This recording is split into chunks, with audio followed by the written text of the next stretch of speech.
آدھی تو سٹیم ویسے ہی ختم ہو گئی ہے. اچھا ہی ہوا. یہاں پہ ابھی بڑی دیر سے سر یہ بے حرمتی کی بات ہو رہی تھی، تو میں کچھ آئینی حوالہ جات آپ کے سامنے پیش کرنا چاہوں گا. سر پہلے میں ذرا خدائی کچھ معاملات آپ کے سامنے پیش کر دوں. وہ جب مسجد نبوی کے اندر اگر آپ نعرے بازی کریں اور ایسی زبان استعمال کریں جس میں الفاظ آئیں چور وغیرہ وغیرہ کے، تو اسلام کی روح سے آپ کی جو بھی اعمال آپ کی نیکیاں جو ہیں وہ ضائع ہو سکتی ہیں، مگر اس سے غرض نہیں، کیونکہ وہ تو کسی پر لاگو نہیں ہوتا. وہ کون ہے؟ وفاقی وزیر جو مسجد نبوی میں نعرہ زنی کرتے رہے اور کس طرح کے القابات اور الفاظ استعمال کرتے رہے، اس سے کیا غرض ہوگی سر کسی کو؟ خانہ خدا کے اندر وہاں پہ بھی ہمیں کسی مورل اخلاقی کسی فریم ورک کی ضرورت ہے. تو وہاں پہ بھی یہ نعرے لگتے رہے اور ایک وفاقی وزیر جو ہیں اس کو لیڈ کرتے رہے، لیکن اس سے بھی موجودہ حکومت کو کیا غرض ہوگی؟ تو کچھ ہمارا آئین خدا کے بعد ہم نیچے آتے ہیں، جو ہماری زمین، ہمارے سرزمین کے اوپر جو ہم نے آئینی ایک کتابچہ بنا رکھا ہے، اس کے اندر جو 14 آرٹیکل ہے، آرٹیکل 14، وہ انسانی وقار اور چادر اور چار دیواری کے تحفظ کو یقینی بناتا ہے. میں دو چیزیں آپ کے سامنے پیش کر دیتا ہوں. بہت لمبی تقریر ہو گئی. 15ویں منزل پہ ایک وفاقی ادارے کی سپورٹ کے ساتھ پولیس داخل ہوئی، کنڈا توڑا، بیڈ روم میں داخل ہوئی. 3-4 بجے لوگ سوئے تھے، 6 بجے اندر داخل ہوئے. وہ کیا اخلاقیات ہیں؟ یعنی 15ویں منزل سے صرف کود کے خودکشی کی جا سکتی تھی، تو ان کا مقدمہ غالباً یہ ہے کہ خودکشی سے بچانے کی کوشش کرنے کے لیے انہوں نے لیچ توڑا، کھڑکیاں، وہ دروازہ توڑا اور اندر گئے. وہ خاتون سو رہی ہیں، اس سے حکومت کو کیا غرض؟ جس حکومت کو مسجد نبوی کے تقدس سے غرض نہیں، وزراء کو، جس کو خانہ خدا کے تقدس سے غرض نہیں، اس کو آئین کی 14ویں تک یہ جو ہماری آرٹیکل ہے جس میں تحفظ فراہم کیا گیا، کیا غرض ہوگی؟ وہ ایک عمر شیخ صاحب ہیں، آپ نے پہلے بھی ان کا ذکر بھیجا تھا، سننے میں آیا، آپ نے غالباً سنی ہے کچھ ان کی ویڈیو. میں یہ انسانی وقار کی بات کر رہا ہوں.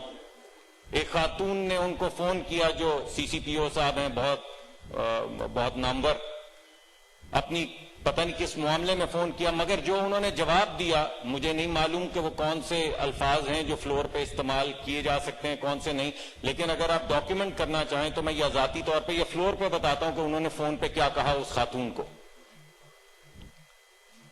وہ جو گالیاں انہوں نے 20 سیکنڈ یا 25 سیکنڈ میں بکی اس خاتون کو، جنہوں نے ٹیلی فون کیا تھا، مجھے نہیں معلوم کس سلسلے میں کیا تھا، مگر ان کی ویڈیو سامنے آ چکی ہے کہ انہوں نے سی سی پی او کو فون کیا اور انہوں نے جواب میں ان کو گالیاں بکی. وہ سب سرکولیٹ ہو چکی ہیں. اگر آپ چاہیں گی، میں نہیں چاہتا کہ میں تقدس کو پامال کروں اور وہ الفاظ استعمال کروں، میں ذاتی طور پہ یا سیکرٹری صاحب کو بتا دوں گا وہ کیا الفاظ ہیں، آپ ریکارڈ کر لیں. لیکن جو میں بات کہنا چاہ رہا ہوں کہ وہ 14واں آرٹیکل کیا ہوا؟ تقدس والا، چادر اور چار دیواری والا، انسانی وقار والا. آپ 100 مرتبہ پتا کریں کہ خانہ وہ اپنا قائد اعظم کے مزار پہ ووٹ کو عزت دو کا نعرہ مارنا چاہیے تھا یا نہیں. ضرور اس پہ تکرار کی جا سکتی ہے، بحث کی جا سکتی ہے. وہاں پہ مادر ملت زندہ باد کا نعرہ مارنا تھا یا نہیں مارنا تھا، اس پہ سر بھرپور تکرار کی جا سکتی ہے. وہاں سے باہر دروازے کے نکل کے ایوب خان ماشاء اللہ مرد آباد کا نعرہ مارنا چاہیے تھا یا نہیں مارنا چاہیے تھا، سر اس پہ بھی بات کی جا سکتی ہے. ضرور کیجئے. اور جو آپ سزا مقرر پھانسی پہ ٹانگ دیجئے. میں تو پہلے آپ کو کہتا رہا ہوں کہ آپ اپوزیشن کے لوگوں کو اس طرح سنگین جرائم کرنے پہ پھانسی پہ ٹانگ دیں. سر میں نے تو اس دن یہاں سے بھی کہا تھا کہ گولی مارے. سر یہ چھوٹی موٹی چیزوں سے کیا ہوگا؟ بہرحال آپ تو شاعر آدمی ہیں تو میں بھی شاعرانہ گفتگو کر رہا ہوں. چیئرمین صاحب میں آپ سے ہی بات کرتا ہوں ورنہ یہ میرے سے لڑائی کریں گے. انہوں نے بہت ڈانٹا ہے ایک دن مجھے ایک ٹی وی پروگرام پہ بھی، تو یہ نہ ہو کہ سینٹ پہ بھی ڈانٹنا شروع کر دیں. حالانکہ ہر جگہ پہ کنٹینر لگایا گیا اور عدالت سے رجوع کر کے ان کنٹینرز کو ہٹانے کی اجازت لینی پڑی. یہ تھا سر آرٹیکل 15. اب آتے ہیں سر آرٹیکل 16 پہ. آرٹیکل 16 یہ کہتا ہے کہ آپ پیسفلی کسی بھی جگہ کے اوپر اپنا اجتماع کر سکتے ہیں، جس طرح وزیر اعظم صاحب روز کرتے ہیں. سر آج بھی کیا ہے اجتماع. کل بھی کیا, پرسوں بھی کیا اجتماع سر, روز کرتے ہیں اجتماع, کہیں اوتھ لے رہے ہوتے ہیں, کہیں اپنے وہ ٹائیگرز سے گفتگو فرما رہے ہوتے ہیں سر ان کو تو اسمبل ہونے کا ہے حق. اور ایک اور میں آرٹیکل پڑھ دوں سر, آرٹیکل 25 جو کہتا ہے آل سٹیزن, سب پاکستان کے شہری جو ہیں وہ برابر ہیں. کچھ ذرا زیادہ برابر ہیں سر, کچھ ذرا میرے بائیں ہاتھ کو بیٹھے دو زیادہ برابر ہیں, کچھ ذرا کم برابر ہیں. یعنی کچھ کو تو حق ہے کہ وہ جلسے کریں, چاہے لیاقت باغ میں کریں, چاہے کسی اور جگہ پہ کریں, مگر سر کچھ کو اجتماع کرنے کی اجازت نہیں ہے سر.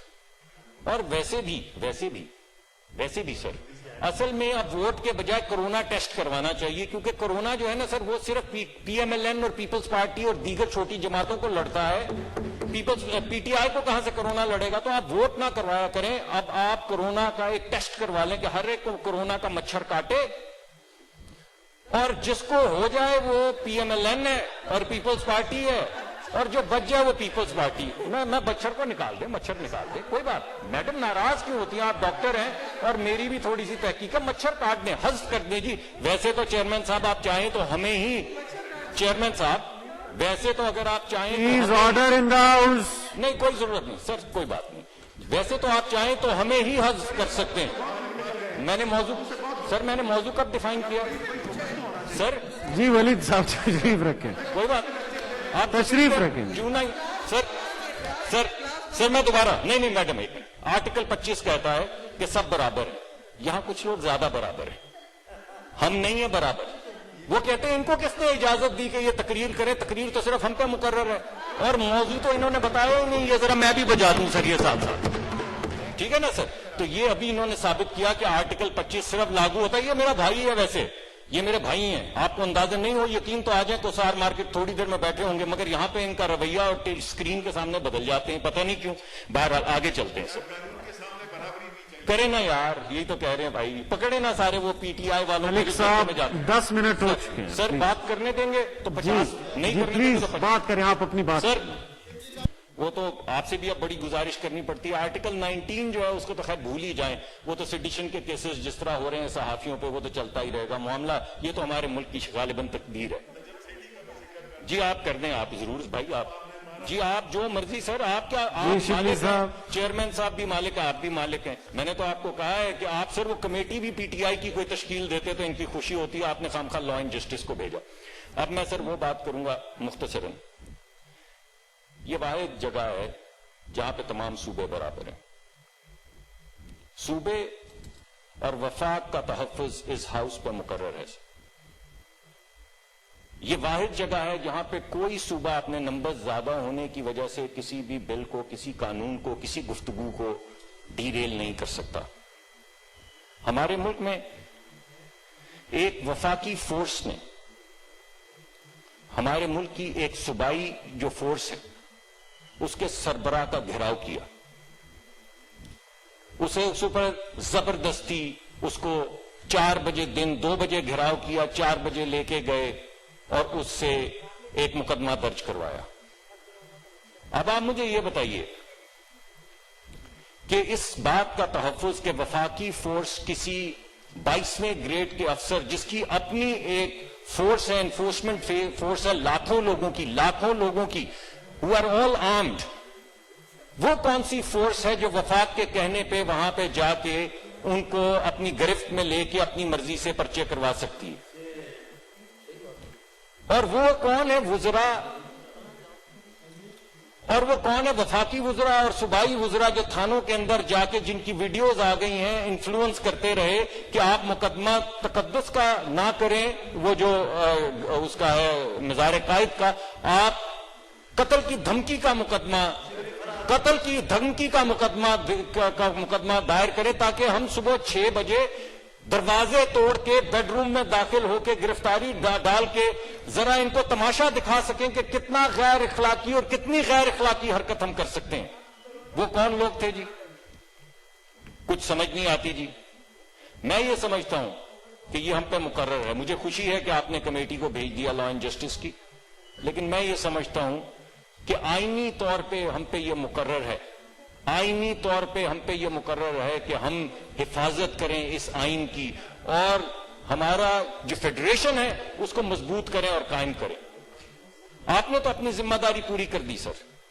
ایک ذمہ داری جو ہے وہ ایک ایڈمنسٹریشن کی بھی ہے, وزیر اعظم کی بھی ہے.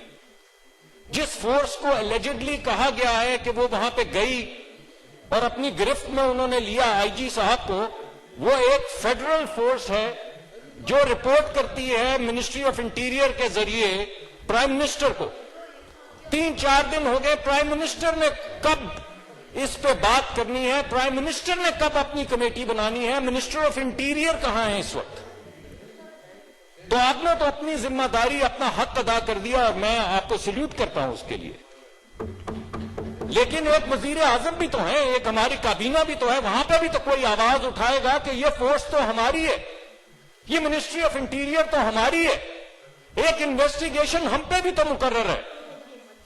وہ انویسٹیگیشن کہاں گئی یہ کوئی نہیں جانتا. جی ملک صاحب. یہ سر اگر یہ کاگنیزنس نہیں لی اس سرکار نے تو تمام افسران کھڑے ہو جائیں گے, جیسا کہ آپ نے دیکھا. جس طرح کی ہائی ہینڈڈنس سر, جس طرح کی ہائی ہینڈڈنس اور انتقامی کاروائی اس وقت حکومت کر رہی ہے, اگر اسی طرح انہوں نے اداروں کے اوپر, اسی طرح انہوں نے پولیس کے اوپر, اسی طرح انہوں نے مجسٹریٹس کے اوپر, اسی طرح انہوں نے تھانوں کو اگر یہ آزاد کرتے گئے جیسے انہوں نے نیب, شاہدرہ اور پیمرا کو کیا ہے, تو سر سارے ملک کے سول سرونٹس جو قائد کے حکم کے تحت چل رہے ہیں سر, وہ سب کھڑے ہو جائیں گے اور یہ ملک کے لیے اچھا نہیں ہوگا سر. تو ٹھیک ہے, آپ ناراض ہوتے ہیں, آپ گلہ کرتے ہیں, بعض مرتبہ اونچی آواز میں بھی بولتے ہیں, مگر ہم اس ہاؤس نے تو آج اپنی آئینی ذمہ داری نبھا دی. مگر میری التماس ہے کہ آپ بھی اپنی آئینی ذمہ داری نبھا دیں. میری یہ التماس ہے کہ وہ لوگ جو ٹیلی فون کرنے پہ پولیس کو عجیب و غریب گالیاں, ماں باپ کی گالیاں سنتے ہیں, کوئی ان کی روک ہو اس ملک میں. یہ بد اخلاقی کا جو ایک پورا بازار گرم کر دیا گیا ہے, آپ پہ یہ فرض ہے کہ بد اخلاقی کے اس بازار کو ختم کیا جائے. بہت بہت تھینک یو. یہ جو ایڈجرنمنٹ موشن آج لگا ہوا ہے, پہلے